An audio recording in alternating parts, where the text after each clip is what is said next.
This is the Fantasy Football 411 podcast. The best place to get the latest 411 on your fantasy football team. Here are your hosts, Alex and Amanda. This is another episode of the Fantasy Football 411 podcast. This is the best place to get the latest 411 for your fantasy football team. I'm your host, Alex. And I'm Amanda.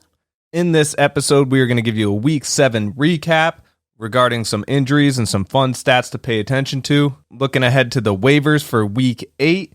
And to close this episode out, we are going to get into the Week 8 matchups. How did you do this past week? Boy, I won. In both leagues, that's right. See, so I won in one, lost in the other. Thanks to my trade. If you do follow us on Twitter, I was able to trade away DeAndre Swift and Julio Jones for Christian McCaffrey and Jamar Chase. I was a little skeptical at first because I was like, really, it's just for Jamar Chase because we might not see Christian McCaffrey as, CMC again this season. But I'll take that risk because if it all pans out, I'm going to have McCaffrey, Ezekiel Elliott, George Kittle, DeAndre Hopkins, Aaron Rodgers. Should I keep going? No, please don't. Okay, so she's been hearing this all weekend because I made the trade over the weekend. Great trade. There's actually a few that happened in the league that were pretty big. That was one of them. So Jamar Chase helped me out this week, 34 points. I think DeAndre Swift had like 28 or something. So it's like it wasn't too far from it. Either way, great week for me in that league. Other league didn't do so well. My opponent had Jamar Chase and, other high scoring players. Yeah, I had Joe Burrow. Oh, yeah, so he was thrown. Because Herbert was out, so he did well for me. And little A.J. Brown, I have him in both leagues, so he got like 27 points. He was heavily targeted. Pitts did well. I had Henry, but he only got like 18 points this week, and everybody thought he was going to King Henry, he's going to go off. No, he got 18, but he didn't go off. Well, they aired it out, and that was actually a funny game too because you wouldn't have expected Patrick Mahomes to have as many turnovers this far into the season that he did. So it was funny. I found a fun fact, and then I pieced it together with another thing that you saw in a text earlier. But Romo, before the season started, was talking about how Zach Wilson, which we'll talk about, is the next Patrick Mahomes. And for us Jets fans, we loved hearing that. Then to see Patrick Mahomes looking the way he is so far this season, and then comparing that to Zach Wilson, I think they're right at the same amount of turnovers and interceptions as each other this season. So it's kind of funny. Romo was right. Here we all thought that was far-fetched, but it sounds pretty accurate at this point. Yeah, Mahomes, little Milky Way Mahomes. He's just not doing well. Milky Way Mahomes. Milky Way Mahomes. He looks like a little Milky Way. Does he? Yeah. Is that a racist comment? I hope not. Just know she doesn't mean that the worst way. Little caramel. Okay. Little chocolate. Okay, enough. Little Milky Way. All right. So Patrick Mahomes didn't look too well in the game against Tennessee. Tennessee aired it out. Patrick Mahomes was trying. He just couldn't do what Tannehill was doing, unfortunately, in that game. Here is the latest 411. So for injuries, we have tight end Jonnu Smith suffered a shoulder injury, but he's likely to play in Week 8. So Jonnu Smith actually getting injured might have helped me with Hunter Henry there. I got worried because Jonnu Smith it seemed like he was more targeted than Hunter Henry in that game. But luckily, I shouldn't say luckily, his injury might have helped me. Hopefully it didn't in the worst way. But either way, quarterback Zach Wilson will be out 2 to 6 weeks with a PCL injury. They did, moments before this, just trade for Joe Flacco. So sources say, so I guess it's not set yet. This is fresh right before we hit record. But yeah, Joe Flacco back to the Jets, even though I believe they dropped him. I got to double check that. But that's going to be sad if they dropped him and then gave away value for it. I don't know. Either way, they needed a veteran quarterback there, so I'm not against that. And Robert Saleh in a press conference did say he was putting it into Joe Douglas's hands to get the best people out in the field. So if he feels that's best, let's see how it goes. But Joe Flacco, to me, wasn't anything special before, so I'm curious to see how that happens. I feel like we'll get into the, Jets, but I feel like everybody takes a hit there. Corey Davis still has fantasy value. Elijah Moore he had one touchdown this past game, his first touchdown in the NFL. But this isn't a team you're going to be targeting for fantasy value as much as you were hoping for in the preseason with Michael Carter and stuff. I think Corey Davis is really the only one right now. But to get back to the injuries. Wide receiver Jalen Waddle likely out 2 to 3 weeks with a high ankle sprain. Running back Miles Sanders suffered a mild inversion ankle sprain. He might be out 1 to 3 weeks, if at all. I would like him to be out for... Oh, yeah, she has Kenny Gainwell. That's right. QB Patrick Mahomes took a hit, but shouldn't miss any time. Yeah, it was pretty bad. His neck bent in a way that it shouldn't. But yeah, he passed concussion protocol. So right, and he looked all right on the sidelines, like he was walking around. I think Andy Reid at that point just knew they were going to lose and didn't want to risk anything. Smart move. Did you see? I think it was Travis Kelce's girlfriend or wife or whoever. I guess like after Mahomes hit or something, she tweeted that was like the NFL. Like it shouldn't be legal for the NFL to broadcast when there's like a serious injury. So like I guess they're supposed to like pan away and not like show us when they get hurt or something. I don't know. I thought it was odd. But yeah, she said it should be illegal to show these players getting hurt like that. Like the cameramen are going to be like super professional at that point because it's like, oh, he moved the camera away so quick. That must have been an insane There would injury. have to be like it wouldn't be live. It would be like a lag or something so they could like... Yeah, I don't know. I disagree. I understand what she's trying to say. Like, she doesn't want to see anything brutal like that, or nor should anybody. Because, I mean, some people do get really hurt right in front of our eyes. It's not great to see. It's kind of the point to watch. You want to see everything that happens in these games. But, yeah, so I don't really agree with Mrs. Kelsey there, or Miss Kelsey. Whoever she is. But, yeah, running back Josh Jacobs suffered a chest injury. He seems to have avoided anything major, though, but he might miss some time. I mean, if in my vote, I would think that he will, just because Kenyon Drake has been getting a lot of attention anyways. So he could miss time. So here are some fun stats. So QB Joe Burrow, he was 23 for 38 for 460 yards, 16 yards, 3 touchdowns, and 1 interception. I think he had 1 sack in there too, but I like the stat line. I didn't want to throw too much shade on him. I think he did have a sack, if I remember. Yeah, but 416 yards is insane. Running back Dearness Johnson had 22 carries for 146 yards, 1 touchdown, and he averaged 6.6 yards per carry. So the pickup that we recommended on getting him last week paid off. To be honest, I did not expect that much of a payout, but it was great to see, and I think he will be factored in even when Nick Chubb comes back. Running back Eli Mitchell and Jonathan Taylor both rushed for 18 times, 107 yards, 1 touchdown each, and both averaged 5.9 yards per carry. Isn't that crazy, though, that both of them had the same stat line? Like, yeah. I had to double check that because I was like, I don't think this is right. They played in the pouring rain. That was crazy how much rain was there. The amount of fumbles, there was like 7 fumbles or something in that game. But wide receiver Jamar Chase had 8 receptions for 201 yards and 1 touchdown. I'm surprised he only had 1, but the one he did have, it was like an 80-yard touchdown. Wide receiver Cooper Kupp received 10 times for 150 yards and 2 touchdowns. That reminds me, have you seen that little TikTok of that baby? And she goes... That's what I want to do when I see that because I have Cooper Kupp. I just...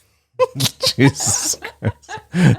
If you're not watching this on YouTube, you're lucky. If you know, you know. Because the TikTok is really cute with a little baby. I guess. So, Jesus. You could insert it. Insert. Yeah. Tight end Kyle Pitts received 7 times for 163 yards. So, look at that. You had like what? Yeah. You had 3 out of those people. Mm-hmm. I had 2.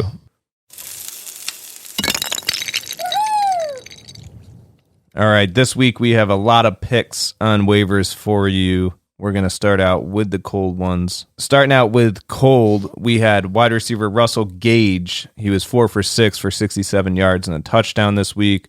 The reason why I have him in the cold segment is you can pick him up if you want him and if you need a wide receiver, I just don't want you to expect this production every week from him because it hasn't been consistent. This was like the first game in a while that he's actually done anything. Fair.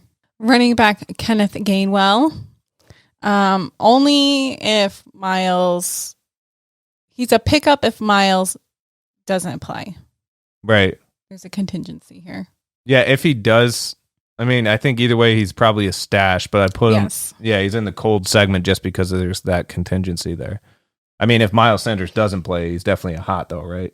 Yeah, I mean, if he's still on your waivers and Miles is not playing, then definitely snag him. Right, I agree. Wide receiver Michael Gallup is coming back from IR. I have him in the cold section because I don't know how he's going to do. I mean, he was getting fed a little bit here and there, but they have this whole new chemistry, this whole new way going without him. I don't think he's going to be X'd out. I think he's going to get attention, but I'd like to see how it goes before I can move him to the hot pickups. Wide receiver Will Fuller. Why is Will Fuller on here? Coming back from IR as well. Oh. Yeah. I was like, I don't remember him playing. Same reason as Michael Gallup, though. I put him in the cold. Gotcha. Yeah. Would you agree with that? Yeah. And injury prone. Isn't he coming off? Coming off of a pretty serious injury. So, yeah, I'd put them both in the same book. If anything, if you're going to put one ahead of the other in pickups, I'd probably go Will Fuller ahead of Gallup just because of Miami needing him a little bit more than Dallas needs Gallup, but. And then I threw running back Marlon Mack on this list just because he is rumored to be getting traded before the deadline, which if you're listening to this, we're recording this Monday night before the Saints-Seahawks game. The trade deadline is next Tuesday, correct? The 2nd, I believe. Right, yeah, November 2nd. So he's supposed to be getting traded. We'll see if it happens. If he does, it could be a place where you'd want him on your fantasy team. I don't know too many of those teams yet, so we'll see, but he's there as a cold pickup. He's only waiving his trade clause for the Dolphins. Oh, really? Mm-hmm. Wow. And that's a busy backfield, so yeah, he's definitely a cold pickup. Who's hot? Wide receiver Rashad Bateman, second game of the NFL, went 3 for 6 for 80 yards. Yep, and guess who had him? I can't think of anybody. Me. Yeah. No, and I've had him stashed for a few weeks. He was on my IR. He's definitely paying off now. I'd like to see more production. I feel like very similar to the Russell Gage, 4 for 6, 67 yards and a touchdown. I feel like if Rashad Bateman had a touchdown, he would have had the same stats or very similar. So it was touchdown dependent. I have him in the hot section because I think he's going to be a good pickup going forward. It's really just him and Marquise Brown in the receiving core. I mean, you see Duvernay and them panning in, but Lamar Jackson seems to be developing a good chemistry with him. I think he's a great pickup. I'd probably throw 15 to 20 down if you need a wide receiver on him, 15 to 20%. Running back Brandon Bolden on the Patriots went 6 for 7 for 109 yards and a touchdown. I think he had a few yards for carry in there too. He was supposed to be replacing James White. He hasn't been too consistent each week. I mean, this week he had 19 points or something. Before that, it's been a few weeks since he had a positive game. But I think they're going to use him. I think they're going to pretty much use him as a clone of James White there. So I would pick him up and I'd put 5 to 10% down on him just because there is that risk that you never know what the Patriots are going to do. I mean, they have a pretty good running back core there that they can mix around quite a bit. QB Taylor Heineke. Got it. That took 5 tries. You didn't see, but she could not say Taylor Heineke. Keep going. Threw for 268 yards against the Green Bay Packers and almost had 100 in rushing with a touchdown. I think he's a great pickup for QB right now if you need one. Unless you're in a 2 QB league, I don't see you that desperate to have to pick one up. But I would put him ahead of, like a Jameis Winston. I feel like he's more reliable. I think he's a good pickup. I wouldn't put anything down to get him. If you're in a 2 QB league and it seems like a lot of people are going for him, maybe 5 to 10%, but I don't think he's necessarily going to win you a league. I just think he's a great pickup if you need a quarterback. He scares me. Just the risk? No, I mean his face. Oh.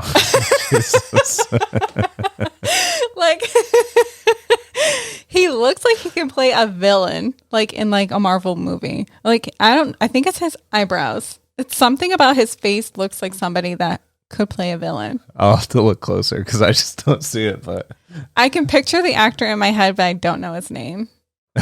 that's so funny. Sorry. Tight end CJ Uzama is another pickup here. He's been consistently producing, and he was targeted in the red zone, and he keeps getting targeted in the red zone. I would go get him if you need a tight end. I'm kind of mad because I have like 3 tight ends stash on my one team. One of them I'll mention in a minute, but the Hunter Henry and Kittle are the other two. Like, if Uzama was available, I'd probably stash him too and have 4 just because I think he has a lot of potential. But if you already got him, congrats. Otherwise, if you need a tight end, go get him. About 10 to 15% I'd put down to get him just because the tight end room now is pretty scarce.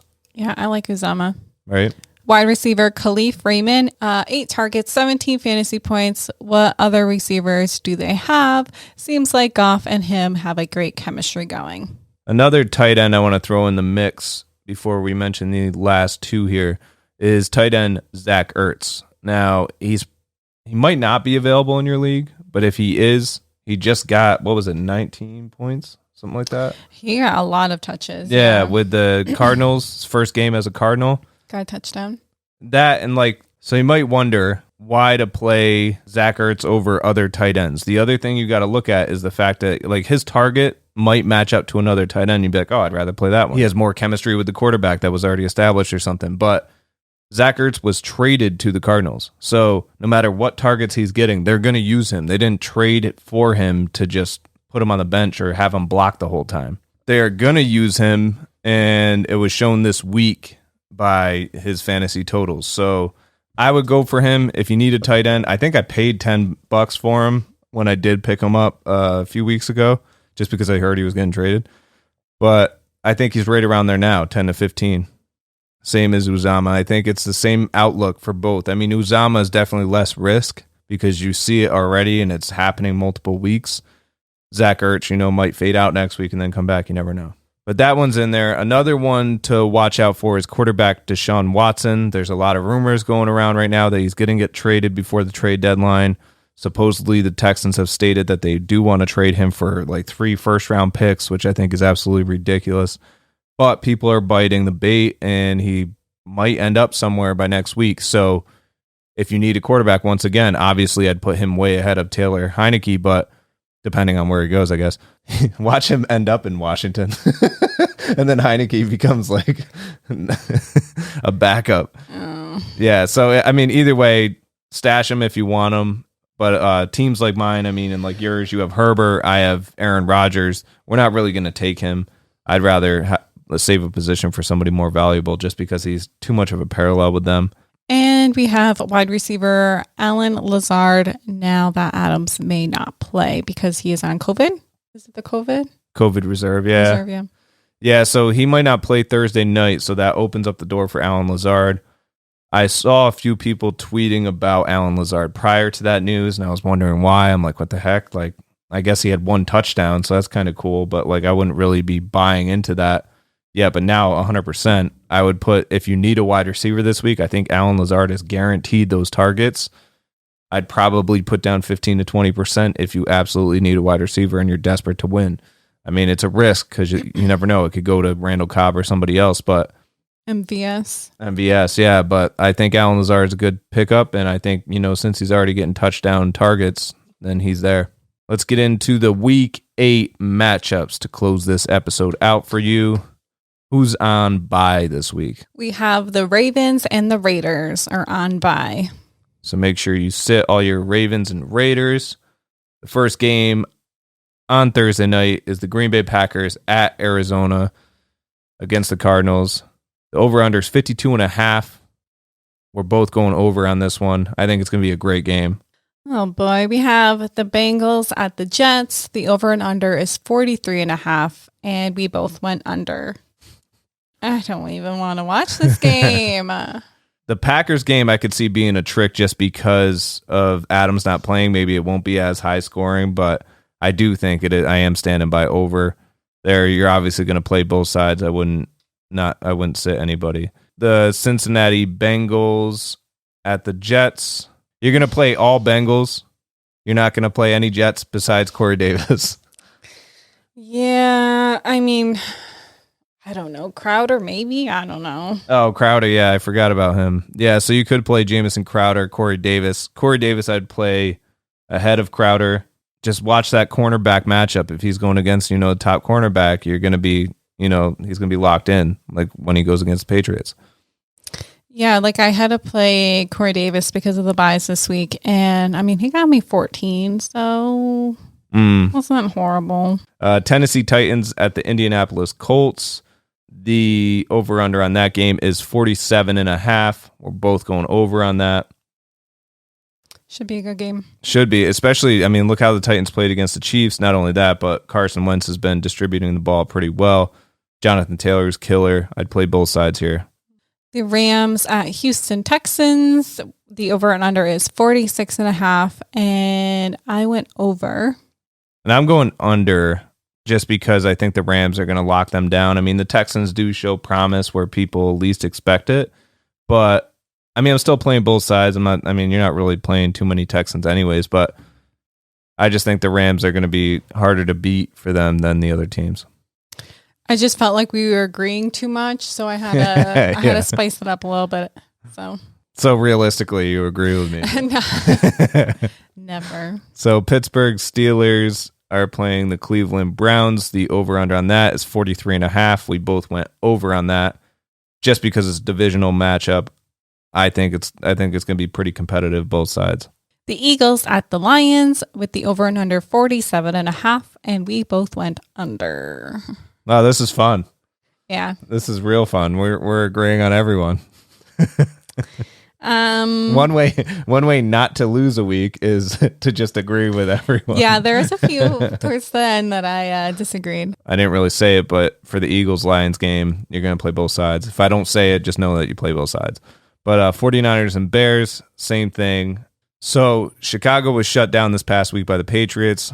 49ers aren't a horrible defense either, so I wouldn't play any Bears. Maybe Khalil Herbert if Damian Williams doesn't play for whatever reason. Otherwise, you're going to play both of them with temper your expectations on Khalil. But I'm going under on that. We're both going under on that for obvious reasons. The Panthers at Falcons with 46.5 over and under, and I'm going under, and you are going over. Over. I think Carolina has a bounce back game here. Giants shut them down in New York.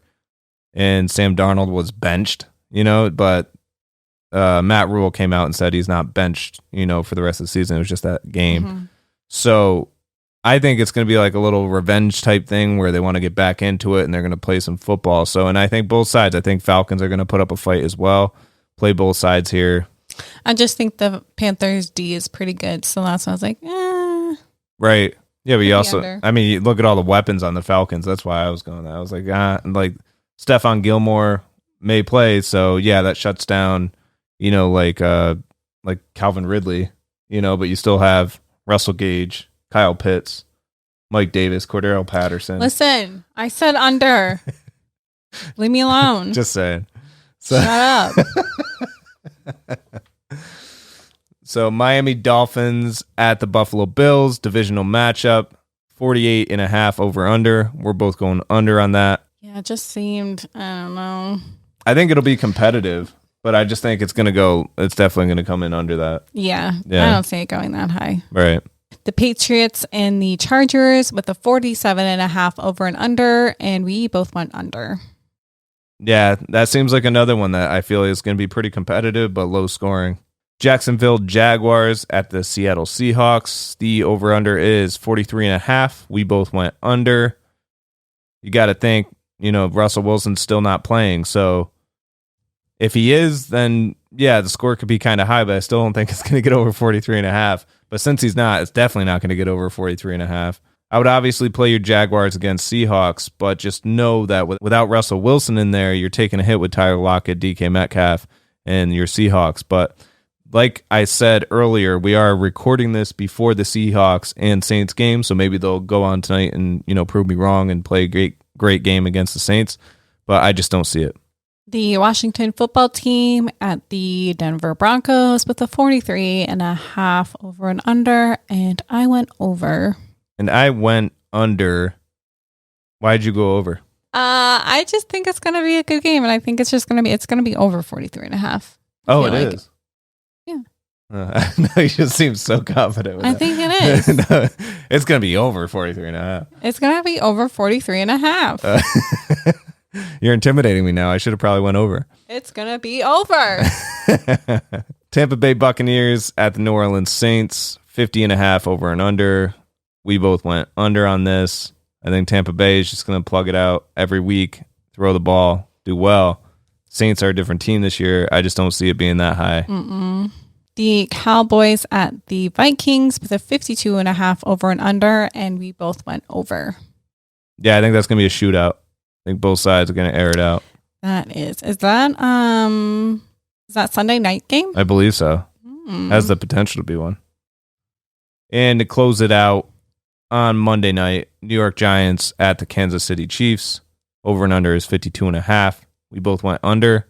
Funny thing is, in the past, we would have looked at this game and said, oh, wow, this is an easy one for the Chiefs. Right. But the way they've been playing lately, and like Giants have actually been doing pretty decent. I mean, Daniel Jones even had a one-handed catch. You know, if you didn't see it, you got to look it up. Kadarius Toney even tweeted about it and called him, what do you say, Daniel Beckham Jr. I thought that was funny. So yeah, so under. Yeah, so we're both going under on that. But I do think the Giants are going to surprise against the Chiefs. Maybe. Because Giants defense is still there. Yeah. Milky Way Mahomes is melting, so. This Milky Way, I'm going to have to get used to that one. But that's it for your Week 7 recap and your Week 8 matchups. Looking forward, if you have any questions, feel free to hit us up on Twitter at FanFootball411 or hit us up on our socials, Facebook, Twitter, YouTube, Instagram, TikTok. You don't stop. Okay. Hit us up all those places, and good luck this week.